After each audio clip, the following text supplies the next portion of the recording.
The notorious Aidar Nationalist Battalion, an assault group of the Ukrainian ground forces, was stationed here. They turned this former sausage production facility into their base. You can see it's very well fortified. And I say notorious because Amnesty International and the OSCE repeatedly reported numerous human rights violations by the members of this group, and UN has reported dozens of criminal investigations into their activities with charges including abduction, kidnapping, brutal behavior, sexual violence. And these people were Kiev's official representatives on the ground. We are the first journalists entering this base. This place looks like a real fortress. But Aidar didn't have a chance to test it. They'd left the base before the Lugansk Republic Army got even close to the town. This is where Aidar members were sleeping, and we can see it's burned here. We were told that this is what they did while leaving, not to leave behind any proof of their activity. And we cannot go any further because we were told again that it could be mined. And again, we are the first journalists working on the ground, so this area was not cleared yet. Wow, that is a very heavy door.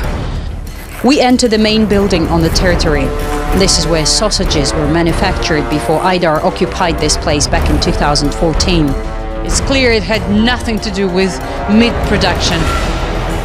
In what used to be a big smoking department for the meat to be dried and cured, there is a bale of hay and some dirty clothes in the rooms a floor below that could be seen through a metal grid in the floor. A number of local officials believe Aidar members used it as their secret prison. Этому есть подтверждение самих украинских СМИ. Они записывали это неоднократно. Есть кадры оттуда. Мы получали свидетельства от людей, которые там находились. Одна из женщин находилась там 58 дней, другой потерпевший находился там 38 дней. Там происходили пытки, ужасы, истязания, которые тяжело представить себе вообще вот в 2022 году. There are many videos that appear to show Aidar members being trained by instructors from NATO countries. And here is more data pointing at the group's possible connections with the West.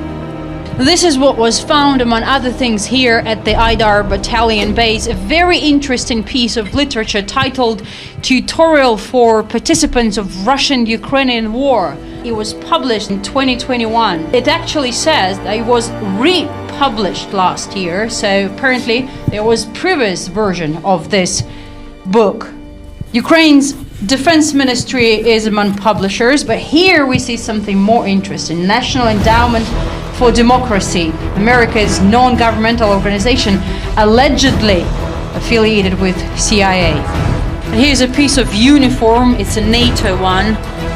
Ukraine's armed forces, Ukrainian flag here, with several awards for participating in counter-terror operation. This is what Kiev launched back in 2014 against then the country's easternmost regions of Donetsk and Lugansk. This one, war veteran. This one for liberating Lugansk region.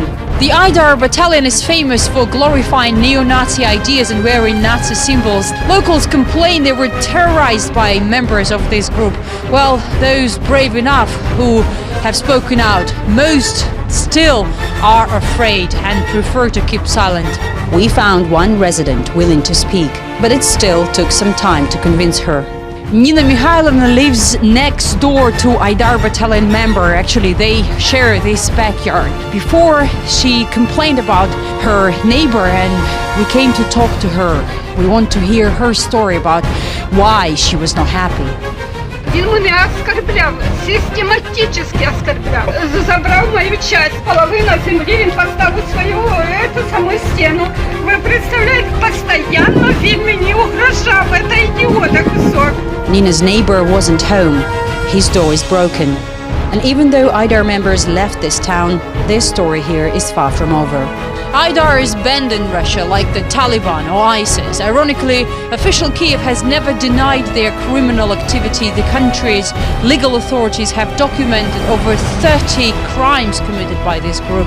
But what's interesting, no case was ever opened. And this is something the officials from the Lugansk Republic say they are going to immediately do as soon as this area is cleared from mines and they are able to come to this thing to investigate.